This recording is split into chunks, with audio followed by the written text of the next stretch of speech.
j'ai la lourde mission de nous entretenir un instant soit peu sur la place du jeûne dans la vie de prière. Je disais au pasteur Lionel que je suis aujourd'hui pris par le temps par rapport à mes obligations professionnelles. J'irai aujourd'hui à la rencontre de 2 clients et j'irai également plaider pour les agents qui sont arrêtés à la PJ. Il faut que j'aille parler également. Et on m'attend au plus tard à 10 heures. Si on dit au plus tard à 10 heures, il faudrait que je sois là-bas un peu plus tôt en fait. Ok, c'est ce que cela veut vraiment dire en bon français. Donc, je vais parler du jeûne.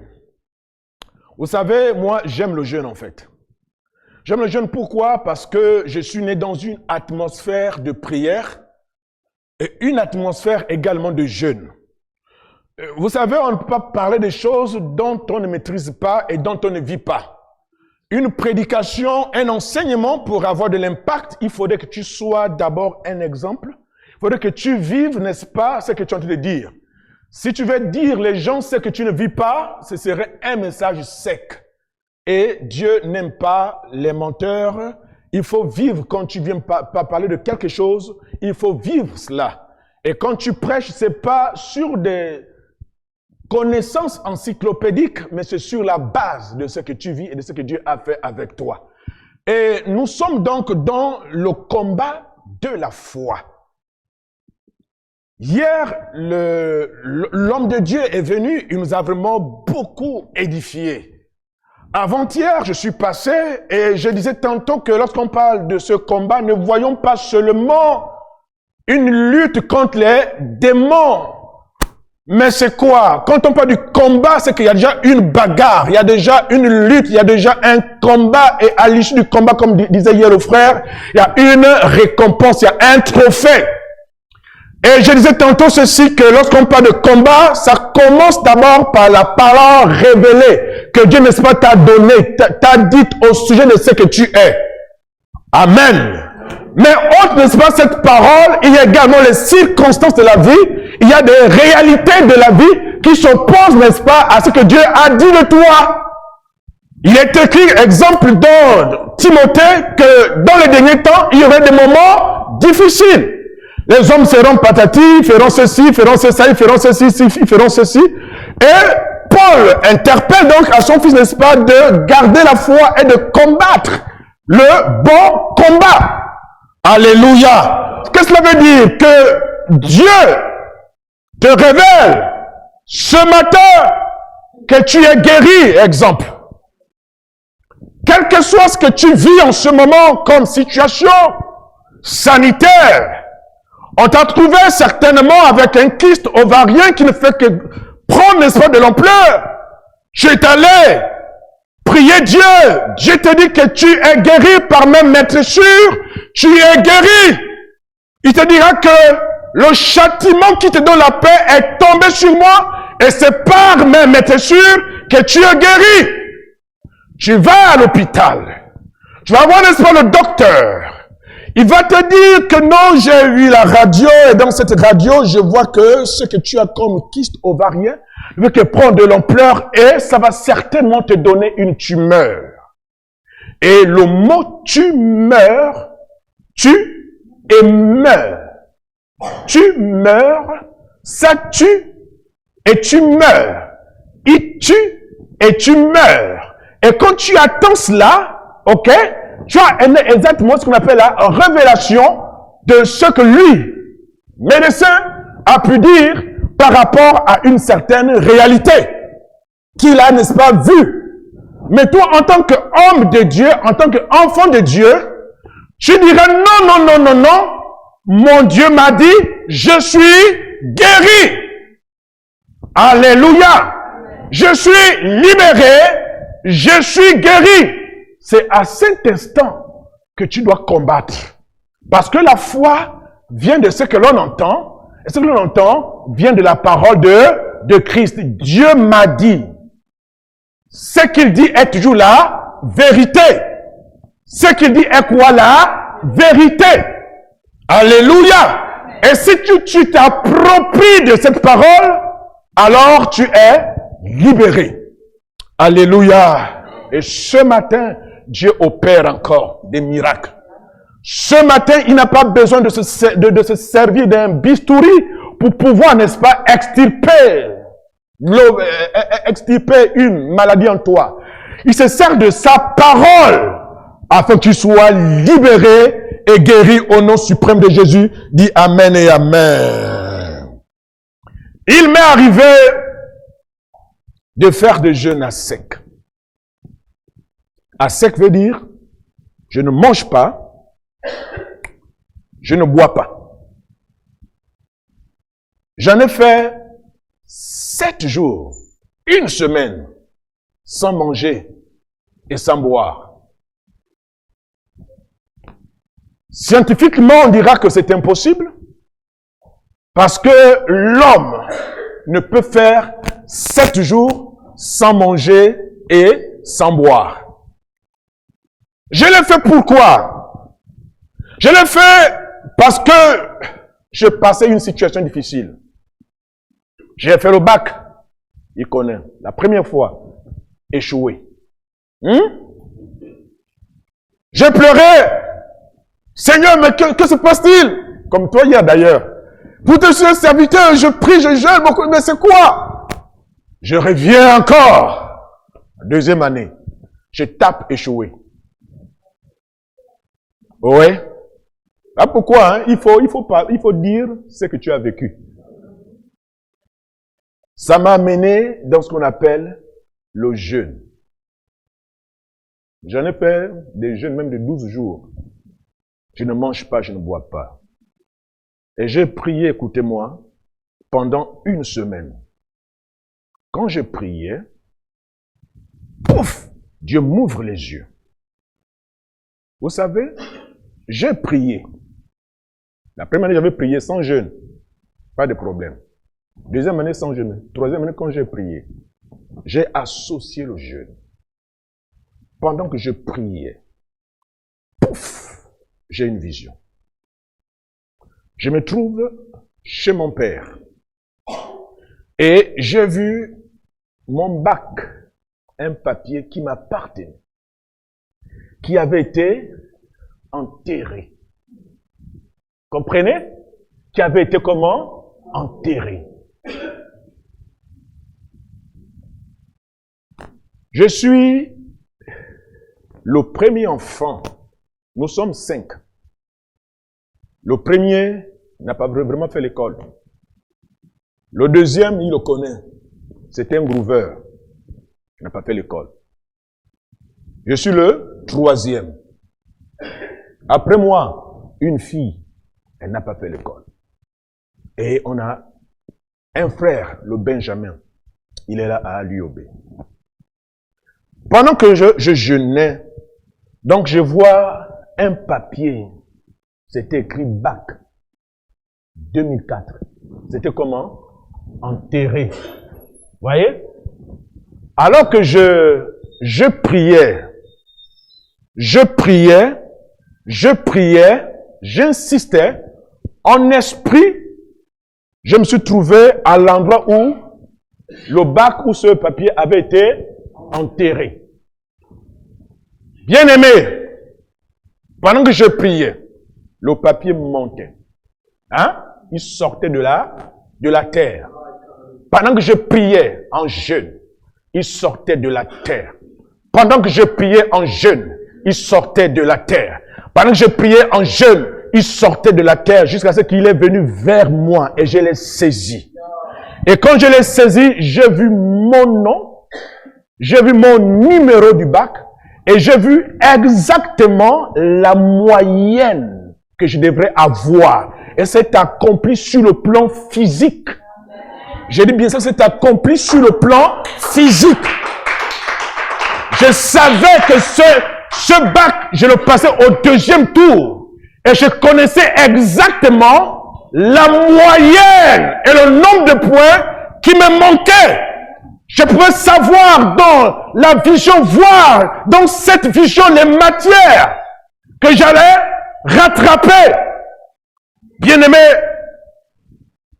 j'ai prié, j'ai jeûné et Dieu a agi efficacement. Il y a des prières associées aussi le jeûne. Il y a des domaines parfois qui semblent être compliqués pour vous. Quand vous priez, quand tu pries, tu sens que c'est comme dur, difficile. Associe également le jeûne. Le jeûne ne donne pas la puissance en fait. La puissance se trouve au pied de Jésus-Christ de Nazareth. Le jeûne te rend sensible à écouter la parole de Dieu, à percevoir la révélation et à comprendre, n'est-ce pas, les Saintes Écritures. Le jeûne ne donne pas la puissance, non. La puissance est dans le sang de Jésus. La puissance c'est quand tu pries. La puissance c'est quand tu t'abstiens. La puissance c'est quand tu vis une vie de sanctification et de sainteté qui plaise au Seigneur. La puissance c'est quand tu vis une vie d'obéissance, de soumission à Dieu. Alléluia. Ça, c'est l'expérience que j'ai vécue, mon fils Lionel, avec le jeûne. J'ai encore vécu une expérience avec mon père spirituel, Meksanko Kranda. Nous étions en 1993 à Mvouna, église alliance chrétienne, missionnaire du Gabon, Mvouna, Franceville. Et cet homme avait une particularité parce qu'il avait ce qu'on appelle le don des miracles. Et à l'époque, je faisais partie des membres de la sécurité. Et là, on priait tout le temps, on priait avec le pasteur, prier. Il avait peut-être eu à avoir quelque chose à moi. Un soir, comme ça, il est temps de dormir. Le matin, il m'appelle. Il dit, Geoffrey, j'ai dit, papa. Il dit, passe à la maison. Je passe chez lui, on commence à prier. Il dit, il faut même imposer les mains. Tu as quoi? Papa, c'était un dimanche matin, hein, avant la prédication. Il dit, non, je me sens pas bien, je me suis bien réveillé, mais je sens comme des lourdeurs bizarres. Alors, prie pour moi. J'ai laissement imposé les mains, j'ai prié. J'étais le seul jeune à imposer les mains à cet homme. Je me suis trouvé à Franceville avec le feu, Gaëtan Piébi. Il avait ce qu'on appelle Afrique de feu. C'était ça, Afrique de feu. Alors, il est tenté de prêcher. Il m'a appelé. Il me dit, viens, lève-toi, impose-moi les mains. Je l'ai fait. Alléluia. Je me suis dit, mais c'est quoi? Il dit non. Non, avec mon père dans la foi, un homme de prière, un homme de jeûne, on s'est trouvé confronté à un problème à l'hôpital de Franceville. Un homme qui avait été empoisonné et qui était sur le point de mourir, qui se trouvait en réanimation. Le ventre ballonné, les yeux tout jaunes, la bouche ouverte. Il respirait à peine. Cet homme est venu, on était dans un travail de jeûne. Et il est venu, il a imposé les mains sur cette personne qui était dans l'agonie. Il m'a dit, parle en langue. Tu attrapes le pied, j'attrape le ventre et sa femme m'a dit, devait toucher la tête, bien-aimé, pendant que nous étions en train de korabababachiser dans la prière et dans le temps de jeûne. Dieu s'est manifesté puissamment. Le mort est revenu à l'instant à la vie à l'hôpital général de Franceville. Et la personne s'est mise debout. Quelqu'un que le médecin disait que c'était fini pour lui. Dieu a agi. Je nous exhorte, bien-aimés, à vivre le jeûne. Quand on parle du combat de la foi, associe, en dehors de la prière, associe également le jeûne. On ne jeûne pas pour jeûner. On jeûne, c'est pour atteindre un objectif bien précis. Dans la vie, il y a des buts, il y a des focus, il y a des objectifs à atteindre. Tu veux que Dieu agisse avec toi, prie, oui. Mais, selon notre thème ici, le combat nous incite également à avoir une vie de jeûne. Un chrétien doit jeûner. Un chrétien doit prier. Alléluia, amen et amen. Je vais nous exhorter ce matin à considérer Exode 34, verset 28.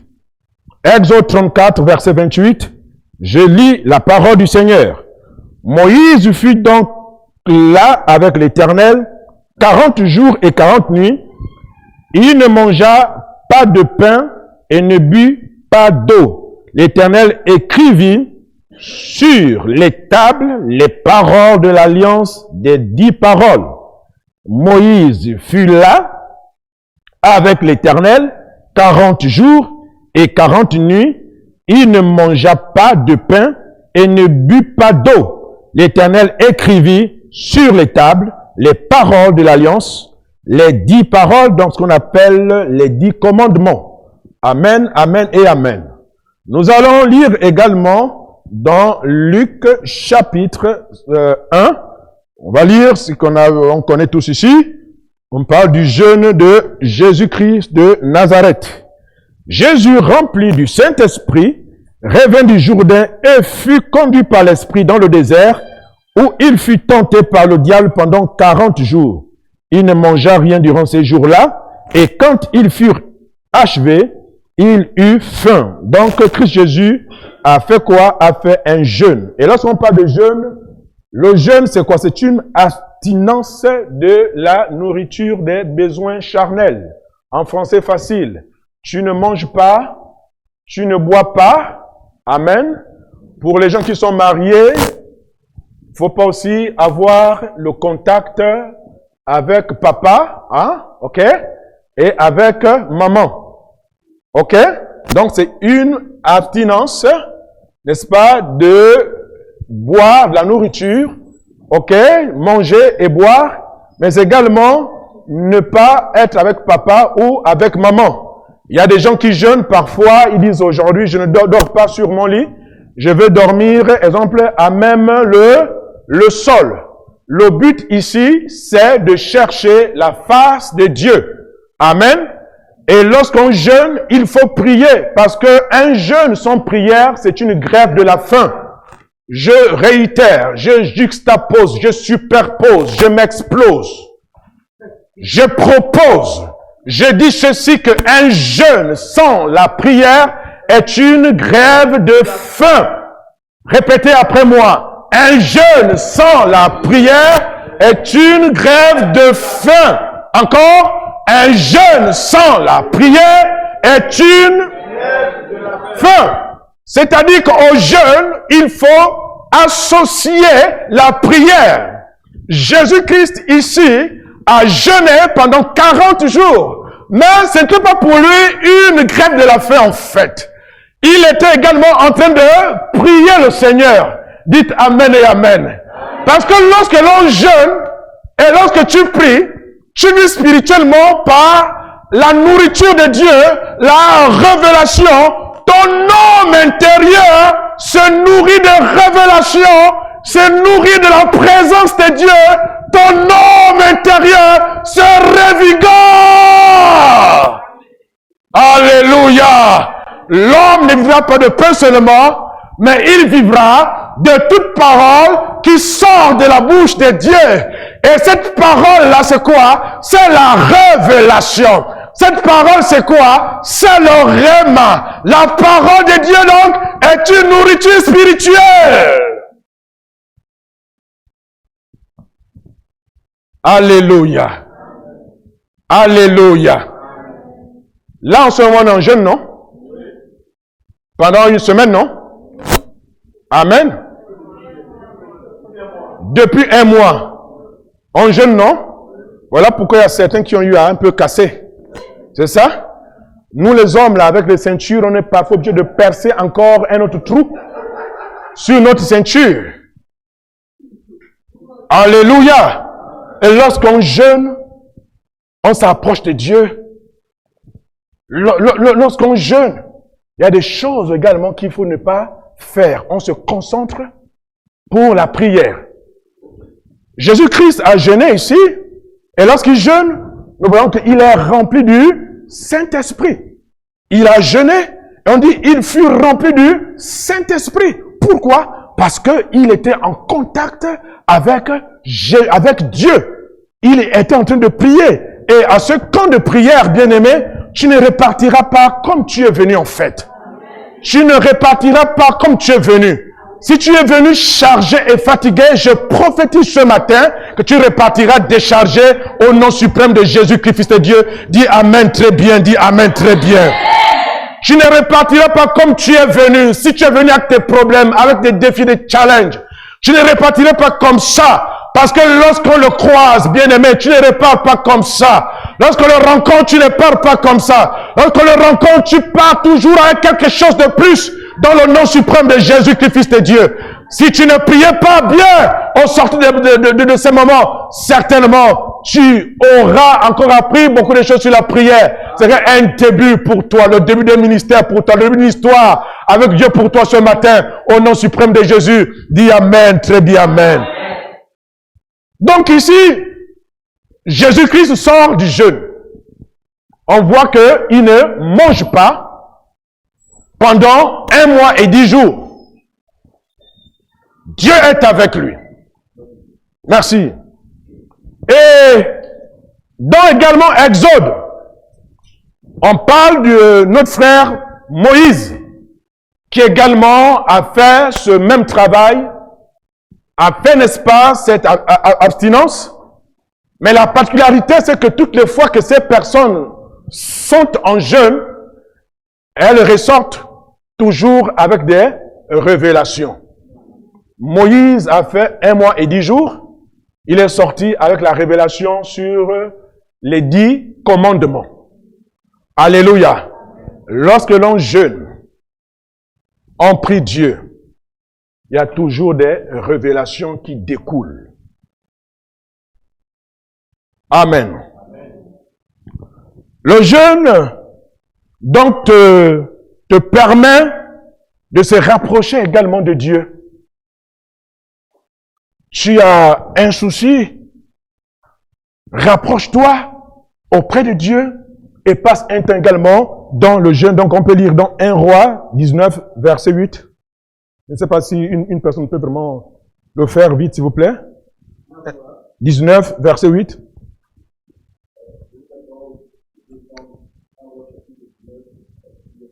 Mm-hmm. Mm-hmm. Mm-hmm. Mm-hmm. Mm-hmm. Amen, amen. Donc là, on revient encore sur Moïse en fait.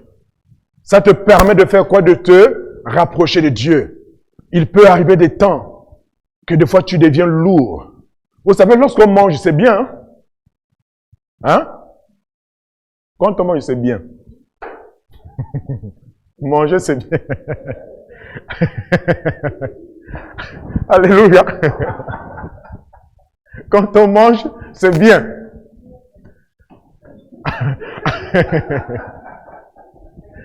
Et justement, c'est dans cette nourriture-là que des fois on devient lourd.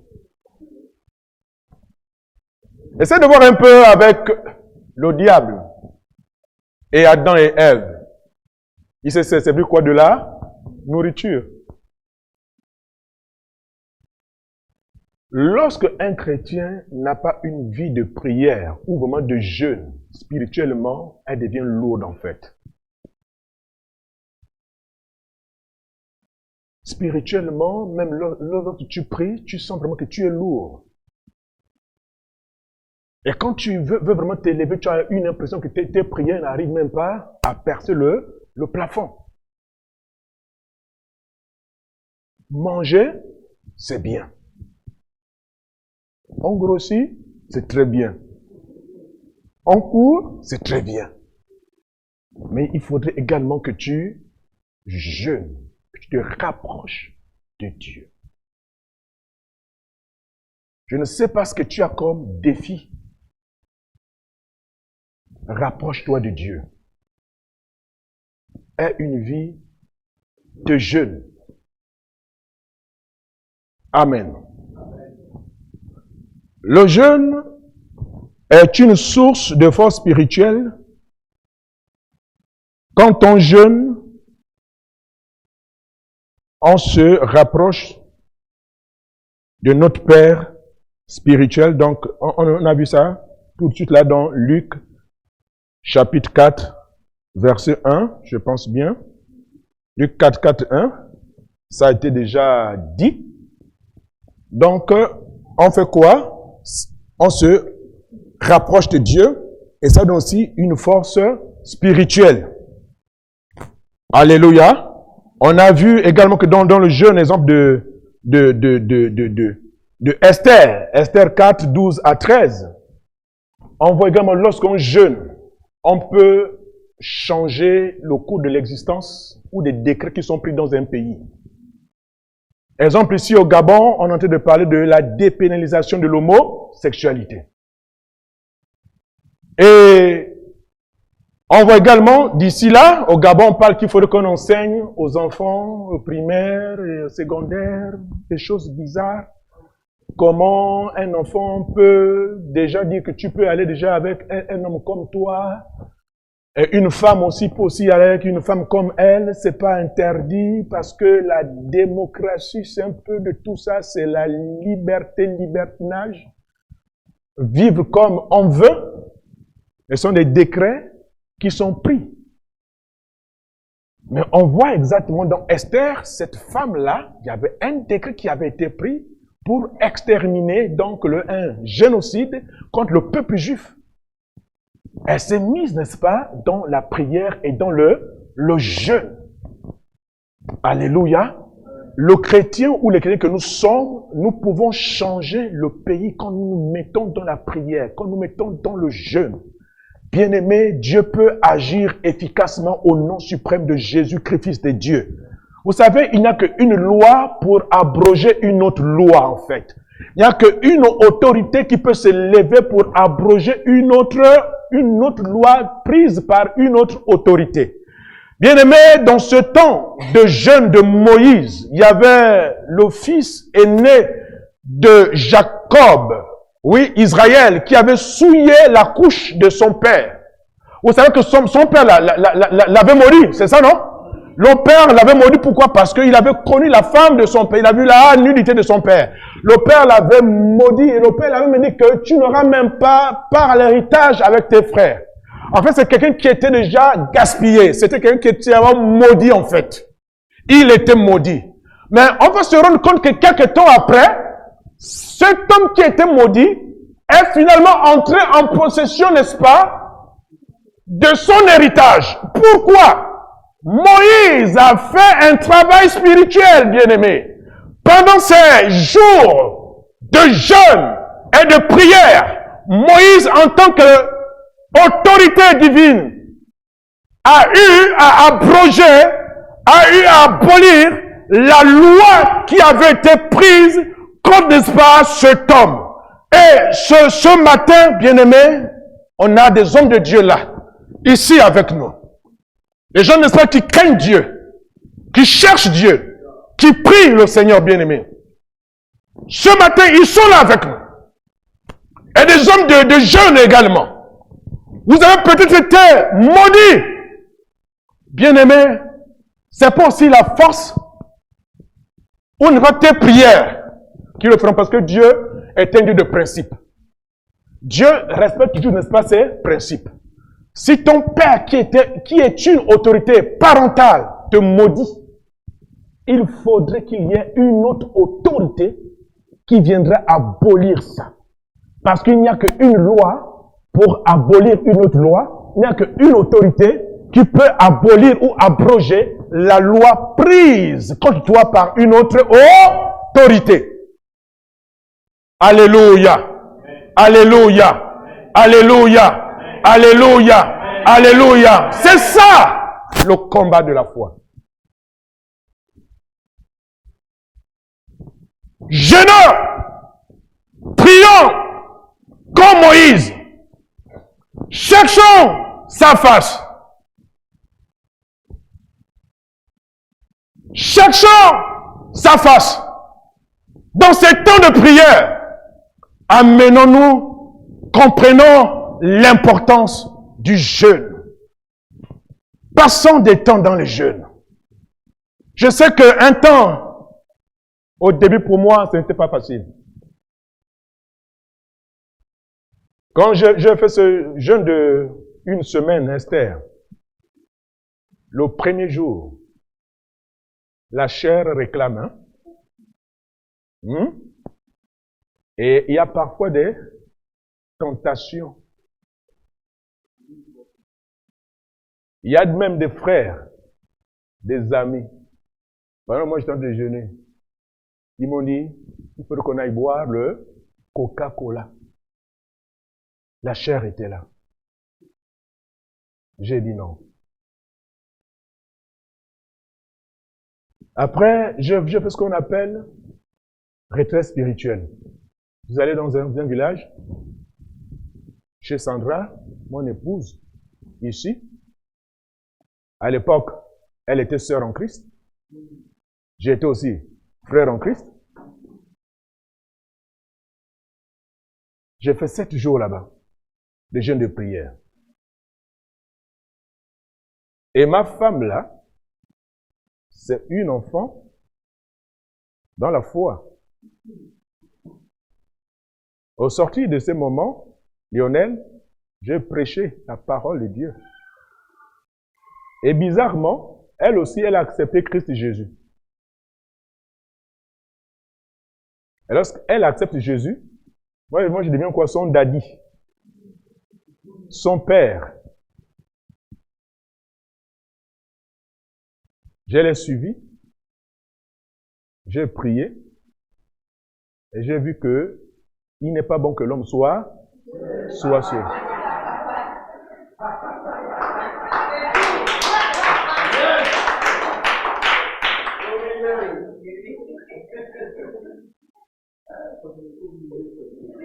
Écoutez-moi, ces temps de rencontre spirituelle peuvent être aussi des temps de connexion entre des célibataires.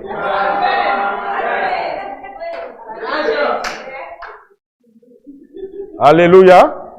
Il faut seulement ouvrir les yeux. Ça s'est passé au moment où j'étais dans un temps de jeûne et de prière. Elle a accepté Christ Jésus avec moi et on est ensemble. Ça fait plus de 20 ans que nous sommes ensemble.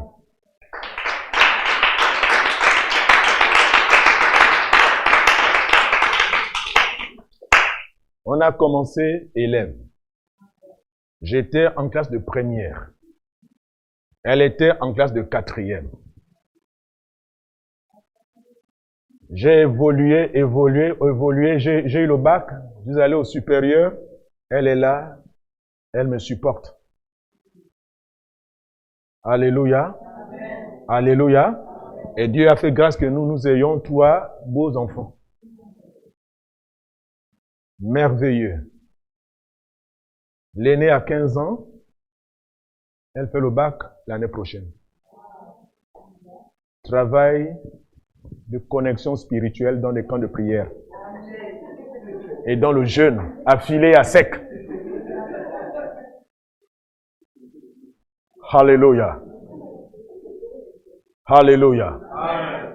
Alléluia. Dans Marc, on parle également d'une histoire où Christ Jésus a instruit ses disciples. Parce qu'ils étaient en train de prier pour une personne qui était malade. Ils ont prié. Et l'esprit était là, en fait. Ils ont crié, sors, sors, sors, sors, sors. Il était là. Et après, Christ est venu à prier. Il a dit, cette espèce ne sort que par la prière et par le jeûne. Bien-aimé, j'ai été malade. Dieu m'a guéri, c'est quand j'ai également pratiqué le jeûne. On a eu une sœur qui était malade, spirituellement bien évidemment. Elle était veuve. Elle souffrait, n'est-ce pas, de ce qu'on appelle les maris de nuit.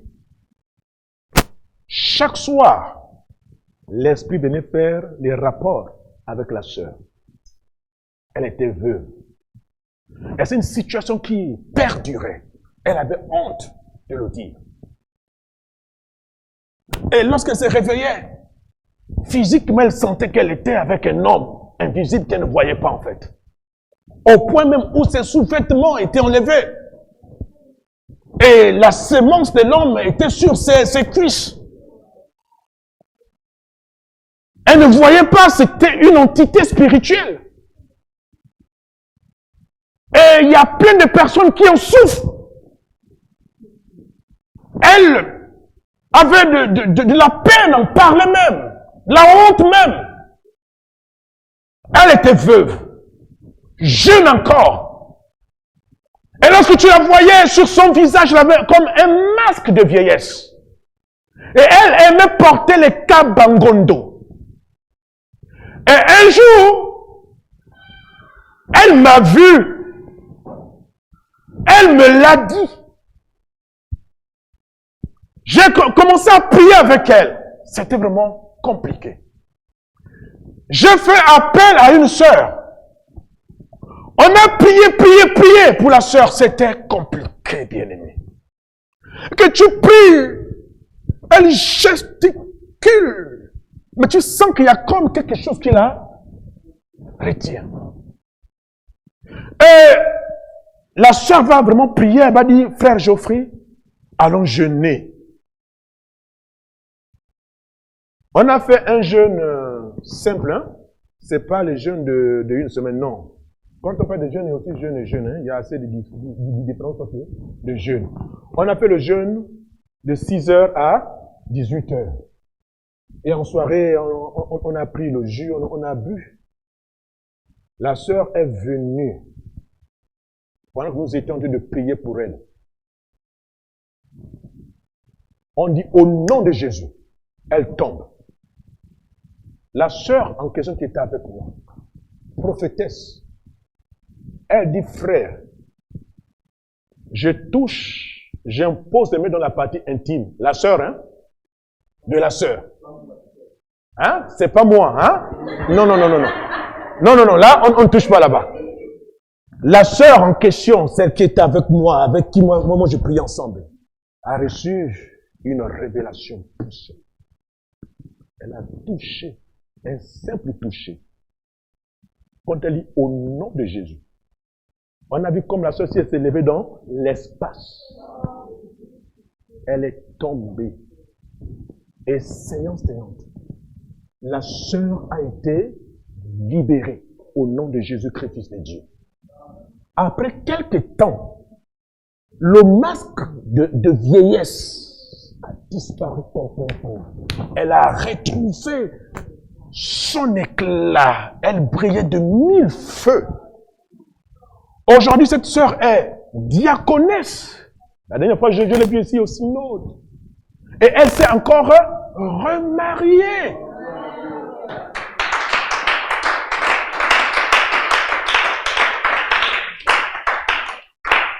Les effets de jeûne.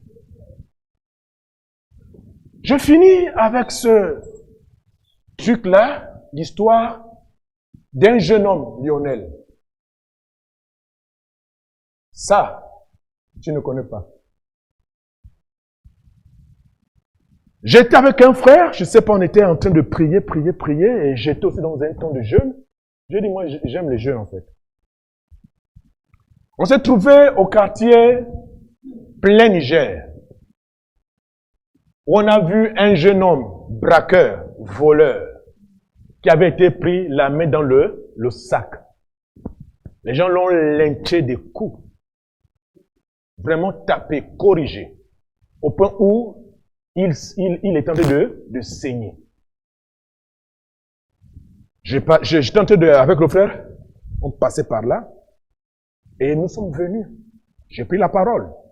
Je parlais à tout ce monde-là. Bizarrement, ils m'ont écouté. On a pris ce voleur-là, ce frère. On l'a entretenu, séance tenante. On a parlé, en fait, c'est quelqu'un qui était reconnu dans le quartier comme étant un voleur. Il a même fait la prison. Et lorsqu'il sort de prison, il ne change pas. La prison ne change pas, hein, la personne. Il n'y a que Christ Jésus qui change les vies. Alléluia. Et lorsqu'il vient, je prie pour lui. Je prie pour lui avec le frère. Je prie pour lui. Nous étions dans un temps de jeûne. Je prie pour lui. Et quand je prie pour lui, comment on fait ça? Juste à ce qu'il a vomi quelque chose de bizarre qui est sorti. Et quelqu'un m'a dit, le frère qui était à mes côtés, quand il a vomi, c'était comme de la chair qui puait, qui sentait. C'était une odeur piquante, pénétrante et nauséabonde. Et ce frère-là, aujourd'hui, devient chrétien. Ce frère, aujourd'hui, devient chrétien. Ça, c'est ce qu'on appelle le combat de la foi. Et ça s'est passé, nous étions dans les jeûnes. On jeûnait pour autre chose. Et Dieu a vraiment voulu qu'on soit là, au bon endroit et au bon moment. La personne a été libérée. Bien-aimé, pour finir, aimons le jeûne. Méditons la parole et prions également. Le jeûne, sans la prière, c'est quoi?